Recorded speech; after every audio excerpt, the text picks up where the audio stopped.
Olá pessoal, aqui é o professor Fábio Gentilin e hoje eu vou mostrar para vocês um experimento de eletrônica analógica. Neste experimento nós vamos trabalhar com um amplificador operacional em um modo de amplificação com realimentação negativa. Para este experimento nós vamos utilizar alguns instrumentos que são muito importantes. Vamos começar falando do nosso multímetro digital, que é um instrumento que é utilizado para medir as tensões, resistências, correntes, assim por diante. Inicialmente, nós vamos então ligar esse nosso multímetro na escala de tensão corrente contínua. E assim nós podemos fazer as medições de tensão que vão ser utilizadas para alimentar este circuito. Nós também vamos utilizar um osciloscópio digital, que é um instrumento utilizado para a medição dos sinais que nós vamos analisar durante esse nosso experimento. Esse instrumento já possui aí uma configuração básica que permite a visualização dos sinais da forma como eles estão sendo inseridos no nosso circuito. Além disso, nós teremos também o uso de outros instrumentos, como o gerador de funções arbitrárias, que é um instrumento utilizado para produzir um sinal que nós vamos introduzir no nosso circuito amplificador. Esse equipamento pode ser configurado para produzir frequências e tensões que nós configuramos de acordo com a necessidade. Assim podemos estimular o nosso circuito de acordo com o experimento que vamos realizar. Além do nosso gerador de funções arbitrárias, nós vamos utilizar uma fonte de alimentação dupla. Nesse caso, só vamos utilizar uma das fontes, que está aqui nesse mostrador. Esta fonte será utilizada para alimentar o circuito com 12 volts em corrente contínua. E a partir desta tensão de 12 volts é que o nosso amplificador operacional irá funcionar. Para realizar o experimento, nós vamos fazer aqui o uso de um módulo da nossa maleta de eletrônica analógica, onde nós já temos resistores que são utilizados aqui para a configuração do ganho desse circuito e também do nosso amplificador operacional, que é um componente que está introduzido dentro desta placa. Aqui não tem como nós descrevermos todas as ligações, porque vocês devem estar vendo isso a partir do diagrama do circuito, por conta justamente das dimensões que esse componente tem. Mas farei aqui a descrição para vocês na medida em que o nosso circuito for sendo explicado. Inicialmente, a partir do uso do multímetro digital, nós iremos fazer a medição da tensão de alimentação que este circuito está recebendo a partir da fonte de tensão de 12 volts. Já colocamos então o instrumento na escala de tensão e vamos medir então qual é a tensão que realmente chega no nosso componente. Utilizando aqui as ponteiras vermelha positivo, como está colocado aqui no nosso instrumento, onde tem a indicação de volts, e o preto, que é o comum, nós vamos então realizar a medição. Eu vou introduzir aqui a ponteira vermelha no positivo de alimentação do nosso amplificador operacional e a preta no negativo, que é um terminal exposto que nós temos aqui na nossa placa. Veja que o nosso multímetro está indicando 12,127 volts. E a nossa fonte de alimentação, com as suas características e as suas limitações, indica 12,0 volts. Quando nós fazemos uma comparação entre o valor medido e indicado pelo mostrador da fonte, nós temos uma diferença entre o que está sendo informado aqui e aquela tensão que realmente chega no nosso componente.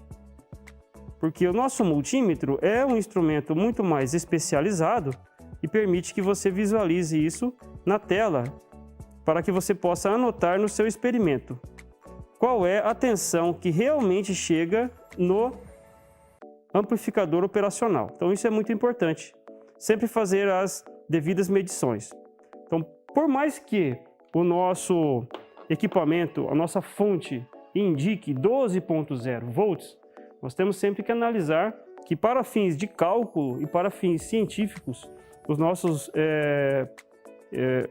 experimentos devem ser documentados conforme os valores que realmente são utilizados. Então, por isso que nós utilizamos aqui o multímetro para este experimento. Se fôssemos mensurar aqui o valor dos resistores que estão sendo utilizados para este circuito, eu diria para vocês o seguinte: nós temos aqui 3 resistores que são idênticos, né, iguais a aproximadamente 100 kΩ, e aqui nós temos 3 resistores que também são idênticos, com valores de 10 kΩ aproximadamente cada um. Eu vou utilizar aqui esses resistores que estão sem conexão alguma para fazer a medição da resistência, para que vocês verifiquem o valor ôhmico de cada um deles.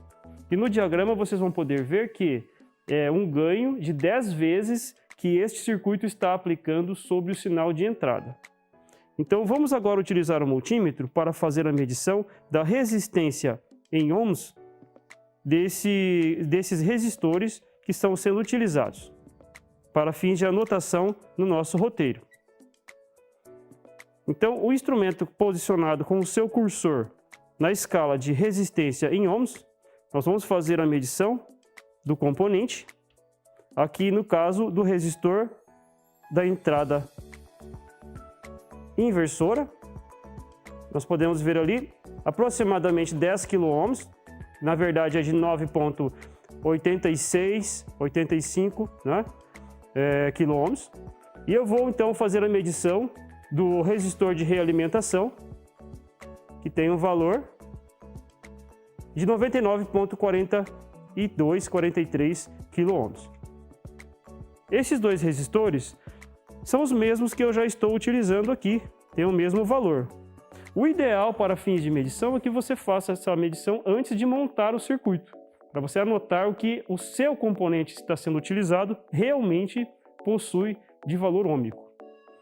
Então, esses 2 resistores estão sendo utilizados para alimentar aqui o estágio de realimentação negativa e a entrada inversora do nosso amplificador operacional. Existe também mais um resistor de carga, que é o resistor de 10 kΩ, que está conectado entre a saída e a referência, apenas para dar estabilidade à nossa saída do circuito amplificador. Agora, nesse momento, vamos analisar os sinais que estão sendo introduzidos e que está sendo produzido na saída desse amplificador, onde nós podemos acompanhar que o nosso osciloscópio digital é o instrumento que está, então, apresentando na tela os 2 sinais. Nós podemos acompanhar aqui o sinal que está sendo mostrado acima como sendo o sinal de entrada e abaixo como sendo o sinal de saída. Nós temos então condições de aproximar esses sinais para poder então comparar a fase que eles têm. Inclusive podemos manipular as escalas de amplitude para poder combinar e verificar o ganho que cada um deles tem. Veja que aqui, no sinal de entrada e o sinal de saída, existe uma defasagem de 180 graus. Veja que nós temos um sinal de entrada, enquanto está em nível lógico alto, nós temos um sinal de saída com nível lógico baixo. E no momento em que nós temos o nível lógico baixo na entrada, nós temos o nível lógico alto na saída. Se nós sobrepormos os 2 sinais, podemos ver que há essa defasagem de forma muito mais clara. Estou fazendo apenas essa variação de amplitude e o deslocamento para que vocês possam ver que não há qualquer atraso entre esses 2 sinais. Eles se sobrepõem por conta da configuração de realimentação negativa, que é uma característica do nosso circuito amplificador. E nós temos um ganho atribuído a esse sinal, que nós podemos observar a partir dos níveis de tensão, de acordo com os valores que nós estamos observando aqui nos nossos indicadores. Veja que o osciloscópio apenas indica o sinal para nós, mas esse sinal é produzido inicialmente pelo gerador de funções arbitrárias. E nesse caso tem um sinal que já tem natureza retangular definida nessa tela, como vocês podem ver. Tá? É um sinal de 100 Hz, está sendo introduzido. Nós temos aqui a forma de onda especificada por esta tecla, com as amplitudes conforme nós podemos ver aqui nos mostradores. Então o sinal é produzido aqui pelo gerador de funções, é introduzido no circuito e posteriormente é indicado no nosso osciloscópio digital, onde vocês acabaram de ver como ele se comporta. E aí as conclusões que você deve ter com relação a esse circuito seria em termos de variação de frequência e de amplitude. De acordo com o experimento que nós estamos propondo, é possível que você realize, então, diferentes níveis de tensão e frequência na entrada e, então, verifique o que acontece com o sinal na saída, em termos de distorção, em termos de amplitude e de frequência. Todos os valores, então, devem ser anotados no seu relatório para, então, a apresentação de acordo com o experimento que você acabou de realizar.